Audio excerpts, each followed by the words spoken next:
एक ख़ास वक्त और मुद्दत के बाद बदलते देखा होगा, जिसमें एक छोटी सी एग्जांपल है कि आपने आज से 50 साल पहले की गाड़ियां देखें और आज की गाड़ियां देखें, आप उनमें एक ख़ास चेंज देखेंगे। उसके बाद आप बिल्डिंग्स देख लें आज से 50 साल पहले और उसके बाद आज।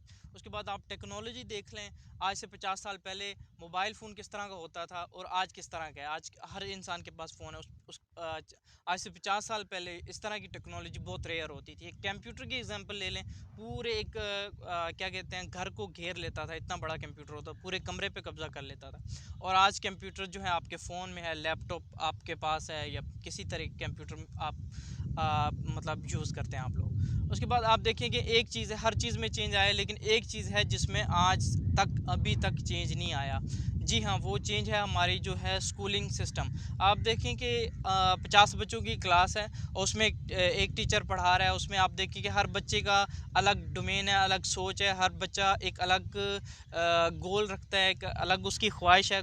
सारे बच्चे जो सिमिलर नहीं होते। हर बच्चे की जो पिक करने की सलाहियत है, चीज़ों को मतलब समझने की जो एबिलिटी है, वो हर बच्चे में डिफरेंट है। हर बच्चे का एक गोल अलग है, उसकी सोच अलग है, वो कुछ और करना चाहता है लाइफ में। स्कूलिंग सिस्टम से मेरा ये मुराद नहीं कि सिर्फ स्कूल की बात कर रहा हूँ। स्कूलिंग का मतलब है कि यूनिवर्सिटी कॉलेज में उसको सबकी बात कर रहा हूँ। मतलब स्कूलिंग पाकिस्तान में और इंडिया में या वैसे भी डेवलपमेंट कंट्रीज़ में आप देख लें, स्कूल जैसे ही माइंड में आता है तो सिर्फ क्या कहते हैं, नर्सरी से मैट्रिक तक की बात उनके जहन में आती है कि एक स्कूल है। और ये स्कूलिंग से मुराद ये है कि अपना आप जितना भी कैरियर आप ना एक एजुकेशन में आप पढ़ाई में आप वक्त गुजारते हैं, तो उसको उस टाइम को जो उस पीरियड को मैं स्कूलिंग का कह रहा हूँ। तो आप देखें कि स्कूलिंग में बिल्कुल ज़रा भी चेंज नहीं आया। बच्चों को जो है सबको, अब अगर एक बच्चा इंजीनियरिंग करना चाहता है तो उसको किसी और डॉक्टर की क्लास में या कुछ और बनने के लिए बिठाया होगा, बजाय इसके कि उससे पूछने की कि वो क्या करना चाहता है। और ये चेंज आप देखें कि ये सिर्फ यहाँ पे नहीं है कि आप देखें कि ये अंडर डेवलपमेंट कंट्रीज़ में है कि ये बड़ा मसला है। ये जो है सिर्फ अंडर डेवलपमेंट कंट्रीज़ में है। भाई ये मसला जो है आप अमेरिका में या डेवलप कंट्रीज़ में भी ये अभी तक मसला है। ये चेंज अभी तक उन्होंने चीज़ों को बदलने की कोशिश की है, लेकिन अभी तक वो हमारी तरह ही, मतलब हमारी हमसे बेहतर है, लेकिन उनमें ये मसला अभी तक वहाँ पे ये मसला अभी तक पाया जाता है। और वहाँ पे भी ये मसला है और वहाँ पे भी इसके लिए आवाज़ उठती है।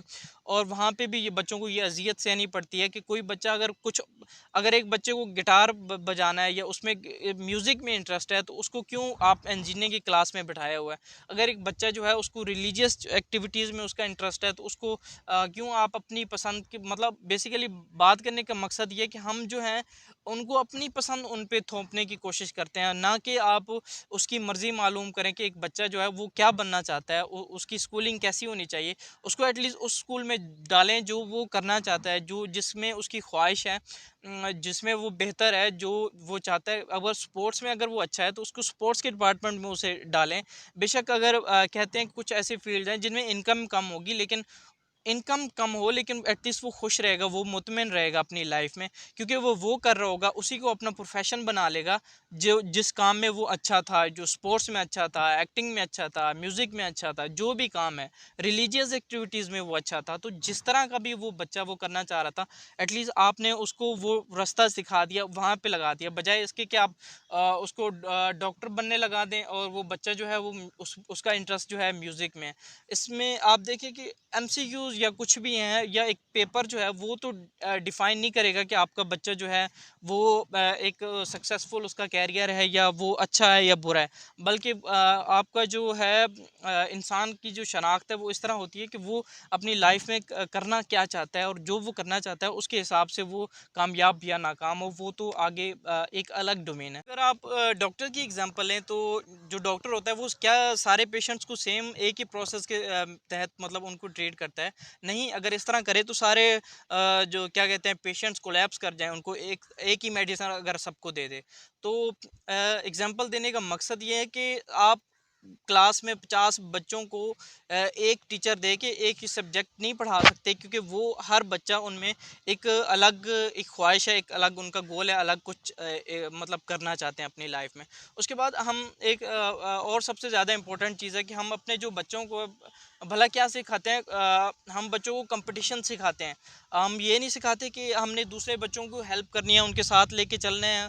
अगर कोई बच्चा वीक है, उसको समझने में प्रॉब्लम हो रही है अगर, लेकिन और टीचर भी सबको सेम तरीके से ट्रीट करेगा। एक बच्चे को कुछ नहीं आता, उससे उसकी पिक करने की पावर वो दूसरों जैसी नहीं है, दूसरे जल्दी पिक कर लेते हैं। लेकिन नहीं, वो भला क्या करेगा, सबको सेम तरीके से ट्रीट करेगा, सबको सेम टाइम देगा। एक वक्त होगा 40 मिनट 50 मिनट इतना दे के बस निकल लिया। और जो जो बच्चा पिक नहीं सही तरह कर पा रहा, उसको इंसल्ट की, उसको डांटा, और वो जो है उस बच्चे पे और ज़्यादा प्रेशर डाला। पहले ही वो चीज़ों को पिक करने में बहुत ज़्यादा वीक है, उस पर और ज़्यादा प्रेशर डाल के उसको एक और बर्डन उसकी लाइफ में डाल दिया, जिसकी वजह से हम बहुत ज़्यादा साइड इफ़ेक्ट्स देखते हैं। और मतलब माशरे में बहुत ज़्यादा देखते हैं कि बच्चे जो आगे जाके, या जब वो खुद मुख्तार होते हैं तो वो बागी हो जाते हैं। वो ना इधर के रहते हैं ना उधर के रहते हैं, उनकी लाइफ बिखर सी जाती है और उनको कुछ समझ नहीं आता। और पाकिस्तान में तो सबसे ज़्यादा इसकी रेशो है कि बच्चे जो हैं वो अपनी लाइफ में सबसे पहली बात तो ये है कि उनको पता ही नहीं है कि उनको करना है क्या, उनका गोल क्या है, वो किस काम के लिए बने हैं, उनको क्या चीज़ उसमें। उसके बाद अगर वो अपनी फीलिंग्स को एक्सप्रेस कर भी दें पेरेंट्स के सामने या दोस्तों के सामने कि हाँ यार मेरा इस चीज़ में इंटरेस्ट है, तो लोग अगर वो फील्ड जो है डॉक्टर की नहीं है, वो फील्ड इंजीनियरिंग की नहीं है, वो कोई प्रैक्टिकल चीज़ नहीं है। फॉर एग्जांपल एक social issue, sorry social subject ही ले लें। अगर एक बच्चा कह रहा है ना मैंने आर्ट्स करनी है, सोशल मतलब सब्जेक्ट्स चूज़ करने हैं, तो उस पर भी उसका मजाक उड़ाएंगे कि ये कौन से सब्जेक्ट हुए, ये क्या होता है सोशोलॉजी या सोशलिज़म, ये क्या होता है, इसका कोई प्रैक्टिकल लाइफ में इसमें आगे तूने क्या करना है आगे जाके, तो इसमें तेरा आगे कोई कोई फ्यूचर नहीं है। तो हम हर चीज़ को आगे पैसों के साथ और मतलब फ्यूचर का मतलब हमने सिर्फ यही डिसाइड किया हुआ है कि हाँ आगे जाके अगर ये बंदा अच्छे पैसे नहीं कमाएगा तो इसका मतलब है उस फील्ड का कोई फ्यूचर नहीं है। हालांकि अगर हम देखें तो अगर हम स्पोर्ट्स को सॉरी अगर हम आर्ट्स को अगर अच्छे से इम्प्लीमेंट करना शुरू करें तो आर्ट्स में स्पोर्ट्स में हर चीज़ में आपको एक पैसा भी मिलेगा, और आप अपना जो है ड्रीम है, जो आपका ख्वाब है, वो भी आप पूरा करेंगे। लेकिन उसमें एक चीज़ की ज़रूरत है, अगर गवर्नमेंट इन चीज़ों पे ध्यान दे। आप देखिए कि हमारा हमसाया मुल्क है इंडिया, उसने डिफरेंट टॉपिक्स पे अपने डिफरेंट स्पोर्ट्स पे जो है काम करना शुरू किया है, जो एटलीस्ट हमसे तो बेहतर है। उन्होंने मूवीज़ बनाना शुरू किया। मूवीज़ से आती है लोगों में अवेयरनेस के, लोग मूवीज़ देखते हैं, उनमें शौक़ पैदा होता है। और अगर किसी में ऑलरेडी शौक़ है तो वो मोटिवेट होता है कि यार ये चीज़ है, हॉकी उसने खेलनी है, उसमें क्रिकेट खेलनी है, उसने बॉक्सिंग करनी है, उसने कोई भी स्पोर्ट्स है उसमें अगर वो उस तरह की मूवीज़ देखेगा, इसका मतलब है कि उसको समझ आएगी कि स्टेट जो है उसको ऑन कर रहा है, और ये जो वो चाहता है, ये जो उसका ख्वाब है, वो इतनी भी बुरी चीज़ नहीं है। तो मेरे ख्याल में हमें अपने बच्चों को कोलैबोरेशन सिखानी चाहिए, ना कि कंपटीशन के। हमने कंपटीशन करना है, तूने उस बच्चे से आगे निकलना है, फ़लाँ से आगे निकलना है, तूने फ़लाँ से अच्छे नंबर लेने हैं, फ़लाँ से अच्छे नंबर नहीं। आप बच्चों को सिखाएं कि आपने अच्छा करना है, स्टडीज़ में अच्छा करना है, लेकिन अगर आपकी क्लास में कोई वीक है, आपसे पीछे है, तो उसको इग्नोर नहीं करना, उस पे हंसना नहीं है। और टीचर्स को भी चाहिए कि बच्चों को ये सिखाएं कि वो उन बच्चों पे जो मतलब अच्छे से सीख नहीं पा रहे, तो उन पे दूसरे बच्चों को कहें कि इनके साथ अच्छे से कोलैबोरेट करें, इनसे अच्छे से ट्रीट करें, और इनको अपने लेवल पे ले आएँ, अपने साथ ले आएँ। और इस बात पे हंसना नहीं है या मजाक नहीं उड़ाना कि अगर कोई बच्चा अच्छे से सीख नहीं पा रहा। ये छोटा सा मैसेज था। आई होप कि आप लोगों ने अगर वीडियो एंड तक देखी है तो आप लोगों को अच्छा लगा होगा। अपना ख्याल रखें। अल्लाह हाफिज़।